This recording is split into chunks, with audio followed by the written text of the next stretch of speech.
আসসালামু আলাইকুম ওয়া রাহমাতুল্লাহ। সবারই প্রতিটি দিন কাটে ব্যস্ততায়। একেবারে শিশুরা ছাড়া সবারই দিন শুরু হয় ব্যস্ততায়। কেউ স্কুলে যায়, কেউ অফিস আদালতে যায়, কেউ বা অন্য কোনো কাজে। কর্মব্যস্ততার মাঝেও আমাদের দিনগুলো সুন্দরভাবে কাটতে দিনের শুরুতেই কিছু পরিকল্পনা করতে পারি, যা পুরো দিন ভালোভাবে কাটাতে সাহায্য করবে এবং এর ফলে ব্যস্ততার মাঝেও ফরজ, নফল ও অন্যান্য ইবাদত পালন হয়ে যাবে। নাম্বার 1, জামাতের সঙ্গে 5 ওয়াক্ত নামাজ আদায় করা। যে ব্যক্তি নিয়মিত 5 ওয়াক্ত নামাজ আদায় করে তার সব আমল ঠিক হওয়ার সুসংবাদ শোনানো হয়েছে হাদিসে।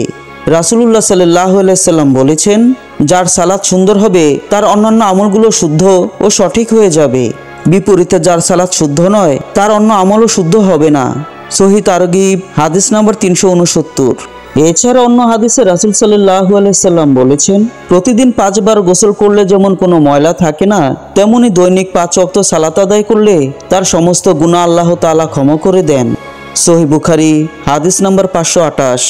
উম্মে হাবিবা রাদিয়াল্লাহু তাআলা আনহা থেকে বর্ণিত, তিনি বলেন, রাসূলুল্লাহ সাল্লাল্লাহু আলাইহি সাল্লাম বলেছেন, যে ব্যক্তি প্রতি রাতে ও দিনে 12 রাকাত নামাজ আদায় করলো, জান্নাতে তার জন্য একটি ঘর নির্মাণ করা হলো।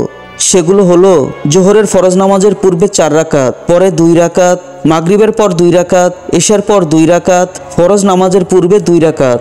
আরেক হাদিসে হযরত আবু হুরায়রা রাদিয়াল্লাহু তাআলা আনহু থেকে বর্ণিত, তিনি বলেন, রাসূলুল্লাহ সাল্লাল্লাহু আলাইহি সাল্লাম বলেছেন, নিশ্চয়ই কিয়ামতের দিন বান্দার যে কাজের হিসাব সর্বপ্রথম নেওয়া হবে তা হচ্ছে নামাজ।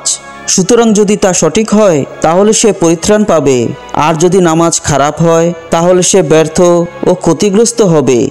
যদি তার ফরজ ইবাদতের মধ্যে কিছু কম পড়ে যায় তাহলে আল্লাহ তাআলা বলবেন, দেখো তো আমার বান্দার কিছু নফল ইবাদত আছে কিনা, যা দিয়ে ফরজের ঘাটতি পূরণ করে দেওয়া হবে। তারপর তার অবশিষ্ট সমস্ত আমলের হিসাব ওইভাবে গৃহীত হবে। সুনানে আবু দাউদ হাদিস নাম্বার 864। আব্দুল্লাহ ইবনে মাসউদ রাদিয়াল্লাহু তাআলা আনহু বর্ণিত, তিনি বলেন, রাসূলুল্লাহ সাল্লাল্লাহু আলাইহি সাল্লাম বলেছেন, যে ব্যক্তি কোরআনের একটি হরফ পাঠ করবে সে একটি নেকি লাভ করবে, আর প্রতিটি নেকি 10 গুণ বৃদ্ধি করে দেওয়া হবে। আমি বলি না যে আলিফ লাম মিম মিলে একটি হরফ, বরং আলিফ একটি হরফ, লাম একটি হরফ এবং মিম একটি হরফ। তিরমিজির হাদিস 2910। হাদিস শরীফে বর্ণিত হয়েছে, আবু মুসা আশআরী রাদিয়াল্লাহু তাআলা আনহু থেকে বর্ণিত, রাসূলুল্লাহ সাল্লাল্লাহু আলাইহি সাল্লাম বলেছেন, কোরআন পাঠকারী মুমিনের দৃষ্টান্ত মিষ্টি কমলার ন্যায়, যার ঘ্রাণও উত্তম, স্বাদও উত্তম।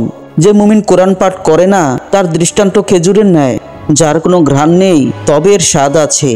আর যে মুনাফিক কোরআন পাঠ করে তার দৃষ্টান্ত রায়হানা ফুলের ন্যায়, যার ঘ্রাণ আছে তবে স্বাদ তিক্ত। আর যে মুনাফিক কোরআন পাঠ করে না তার দৃষ্টান্ত হানজালা মাকাল ফলের ন্যায়, যার সুঘ্রাণও নেই, স্বাদও তিক্ত।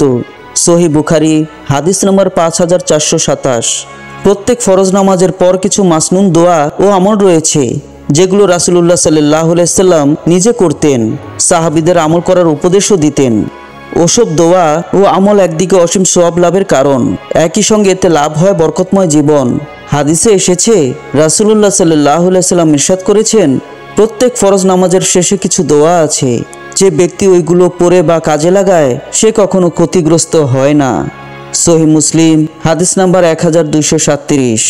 এরকম সুন্দর সুন্দর ভিডিও পেতে আমাদের চ্যানেলটি সাবস্ক্রাইব করুন। ইনশাআল্লাহ পরবর্তী ভিডিওতে দেখা হবে।